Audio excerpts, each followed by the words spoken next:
I hope I can be heard over the wind. The wind's really picked up, and the wind's going through the trees, so it's pretty loud. Sorry for the audio quality. I don't really have time to hook the microphone up. Ran out of time yesterday. I was going to finish the video from cutting wood with the Husqvarna 435, and I was going to give it glowing reviews. I've had it now for 9 years, I think, but today it broke. Uh, I just went to pull on it, went to pull it to start it. It's cold. It's not that cold. I mean, it's in the 40s right now. But third or fourth pull, the this part snapped out. You can see. I guess I showed that in the other video. On the third pull, trying to start my Husqvarna 435 here. It was on my third or fourth pull, trying to start it cold, and the recoil thing popped out. Now I pulled the top part off, just trying to figure out, because it was sticking out. I didn't know what was going on. So I get to looking at it. I noticed, trying to pull this part out, I noticed that there was a screw there, right? See it right in the center? Well, I move over here, there's screw holes, no screws. So my guess is they have worked their way out because of vibrations over time. But I had no idea that that had happened. So now what do I do? Hopefully it just goes back together with some screws. I'm gonna pop this one out and see if it won't go back into place. Third or fourth pull, the part with the pull rope popped out, and it looks like it's missing 2 screws. I guess they backed out because of the vibration. So that part, it sucks. But I mean, what am I going to do? I guess I'm going to call customer assistance, see if I can get some help with those 2 screws. I'll put some Loctite on it. I did put it back together once, and everything snapped back, and it pulled another time before it popped out again. So I don't think it's really broken. I think I just got to get those screws put back in there. The only other problem I've ever had with this thing is that it cuts crooked. As I'm going down with it, it'll turn this way. I'm not sure if that's a feature of this saw, or if it's just a cutting chain. I've heard that having it sharpened improperly will cause that, and I've cut some frozen logs before with this, so that might have had some problems. And then I tried sharpening it a couple of times. I should probably take it to a saw shop, right, and just have somebody to sharpen the saw.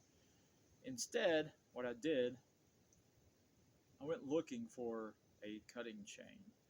I'm the kind of guy, I just, I know what I need. I want to go look. There's a couple of places in town. I say town loosely. It's a very small town. There's a couple of places there where I can get chains.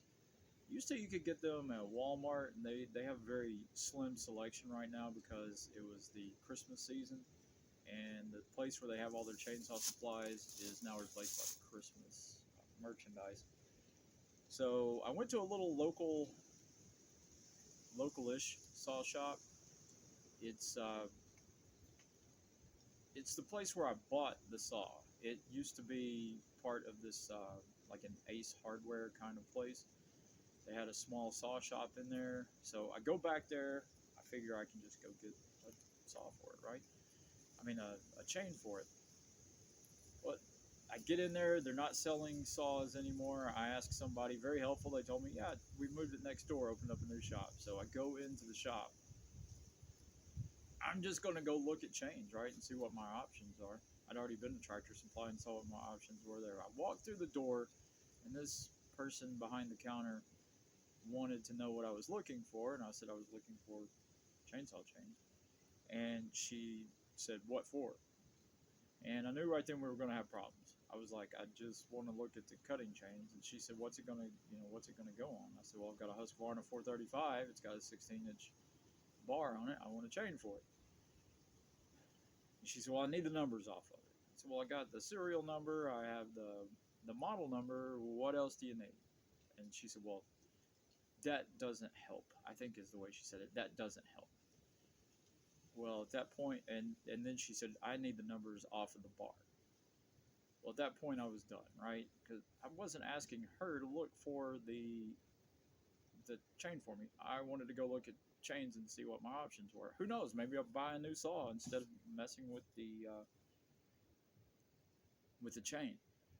And I said, you know what? I don't have the saw with me. It's 30 miles away. I just thought I would come in here and look. Thanks. And I turned around and stormed out. Probably shouldn't have done that on an empty stomach. I have a problem now dealing with people in a retail setting. I've worked in retail all of my life, like just basically all of my life. That's what I've done. And, that just, if you can tell a customer just wants to come in and look, just let the guy look, right? So anyway,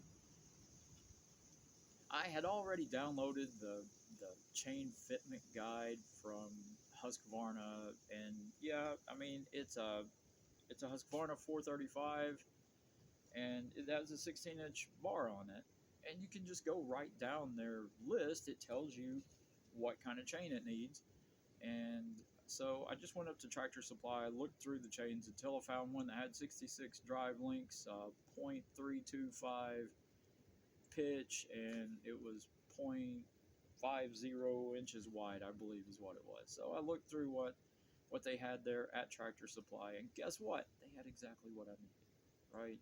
Cost me 22 bucks, I think. I just went up and paid the lady at the counter. She was real helpful, or real nice, and I was done. I was out of there.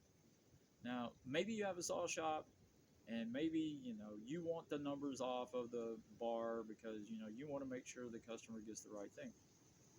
Why can't you just let the customer go look? And maybe you do. Maybe you have a saw shop, and maybe you do just let the customer go look. Maybe you work in retail. Maybe you're one of those people that you're a real grumpy kind of person, and you're just going to tell the customer what the customer needs, and not let them look. I've just like I said, I've worked in retail all my life. That was just a bit much for me. But go ahead, tell me I'm wrong, or better yet, tell me I'm right. How about that? I will keep everybody apprised as to how long it takes me to get this thing fixed. It better not take long because it's cold and we heat with wood and we cook with wood, and my wood pile is dwindling. So I'm gonna have to get that.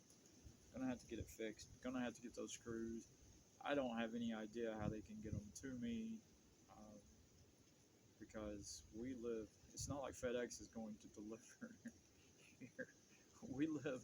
It's it's about a mile up to the highway, and it's rough road. And FedEx is not getting back here, or UPS or whoever. We'll have to meet somebody up at the main highway, I guess.